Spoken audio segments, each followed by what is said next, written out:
Hey guys, I'm Michael, this is Courtney. We're gonna take a look at the dumbbell Seesaw press, the seated dumbbell. Start over. The seated dumbbell Seesaw press. Hey guys, I'm Michael, this is Courtney. Today we're gonna take a look at the seated dumbbell Seesaw press.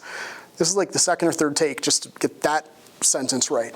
So I love this exercise because of what it does in terms of training the shoulders to move like shoulders. The shoulder very, very quickly is composed of the movement of the rib cage, the movement of the shoulder blade on the rib cage, and then the movement of the shoulder in the shoulder socket, or the upper arm rather, in the shoulder socket. If we ignore any of those pieces, then we're actually missing some opportunities to improve shoulder function. The Seesaw dumbbell press, whether we're standing or seated or half kneeling, is very much a shoulder health exercise because we're going to be inherently a little bit weaker than we would be, but if what we're trying to do is maximize shoulder movement, this is really great. So I'm going to introduce a quick concept, which is the angle of scaption. Will you bring your elbows up and out for me? Just pretend you're going to press.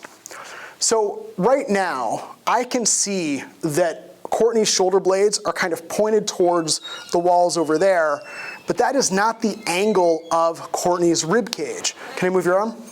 Come forward about 20 degrees. This is the angle of Courtney's rib cage as it's kind of copied into the angle of her shoulder blade. This is Courtney's angle of scaption. If you've got a really broad, wide rib cage, huge chest, then you're probably gonna have a wider angle of scaption. If you're narrower, kind of more rounded, more pencil shaped, you're gonna have a narrower angle of scaption. Generally, it's somewhere in the neighborhood of 30 to 45 degrees. For Courtney, this is gonna be a really good spot. Our job with this press is to work in the angle of scaption. Go ahead and grab the dumbbells.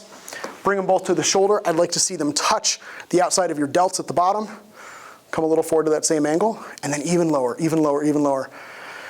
When it comes to shoulder pressing and military pressing, I really want to see a full range of motion. Hence, I'm being so mean and making her go low. The exercise is really simple. Press up with your right hand, and as your right hand comes down, the left hand goes up. Because that's how a seesaw works, right? One side goes down, one side goes up.